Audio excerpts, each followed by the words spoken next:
আসসালামু আলাইকুম ভিউয়ার্স।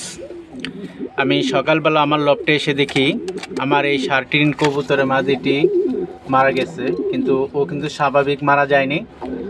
ওকে বেজি অথবা আমার যতটুকু ধারণা বেজি আক্রমণ করছে, কারণ বেজি ছাড়া এভাবে মারা যাওয়ার কথা না। ওর শরীরে কিন্তু শুধু গলা একটা স্পট আছে, এছাড়া আর কোথাও স্পট নাই, শুধু গলাটাই স্পট আছে।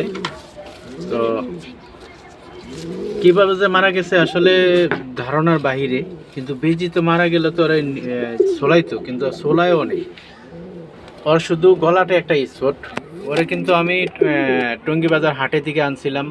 ওর আগের ওর সাথে যে মাদিটা জোড়া ছিল, ওই মাদিটাকে কিন্তু বেজি ওটা বিড়াল আক্রমণ করছিল দিনের বেলায়। কিন্তু আজকে প্রায় 4 মাস পরে এই মাদিটা জোড়া নিছিল, এরা কিন্তু জোড়া নিতে চাইছিল না।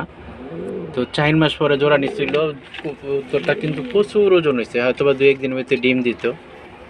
কিন্তু দুঃখের বিষয় হলো ডিম দেওয়ার আগে, নর্মালি 250 গ্রামের উপরে আছে ওয়েট, কিন্তু ডিম দেওয়ার আগেই পরে আর বাঁচতে দিল না। এখন আসলে আমার কবুতরের নিয়ে শঙ্কায় আছি, কি মারা গেছে কিছু যদি দেখতে পারতাম বা বুঝতে পারতাম সেই ব্যবস্থা নিতাম, কিন্তু আজকে এটার আক্রমণ করছে, কালকে হয়তো বা এসে আবার অন্যটারও আক্রমণ করতে পারে। তো এই জন্য আসলে আমার মাথায় ঢোকে না এটা কি সে আক্রমণ করলো, কি এটা কি বিড়ালে আক্রমণ করলো নাকি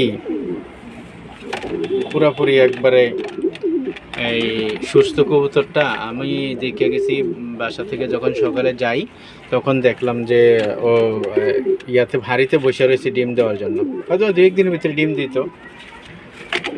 নটটা দেখেন, নটটা কিন্তু আমি সকালবেলা এসে দেখি ওর খুব করুণ অবস্থা। এই যে এভাবে ডাকতে আছে, ঠরকাইতে আছে, ডাকতে আছে। কিন্তু এখন আমার কিন্তু আরও একটা শার্টিন আছে, এই যে এইটার মাদিটাও কিন্তু বিড়াল নিয়ে গেছিলো, এটার মাদিটাও, ওর মাদিও বিড়াল নিয়ে গেছিলো। ও কিন্তু পরে আজকে আমি আর জোড়া দিতে পারিনি, প্রায় এই 3-4 মাস ধরে সিঙ্গেল, 3-4 মাস ধরে প্রায় সিঙ্গেল। কিন্তু আজকে ওরা অবশ্য ওরা দুজন ভাই, ও আর ওরা দুজন ভাই, ওদের মাকেও কিন্তু বিড়াল আক্রমণ করছে।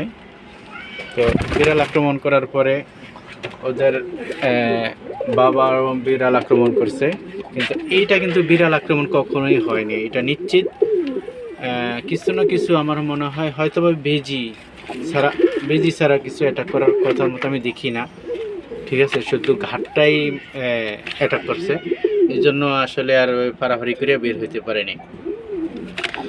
তো আপনারা আসলে যারা শখে কবুতর পালেন, আশা করব সবাই আমার মতো এভাবে অনুশোচনা করবেন না, সবাই ভালোভাবে একটু দেখবেন, যত্ন নেবেন।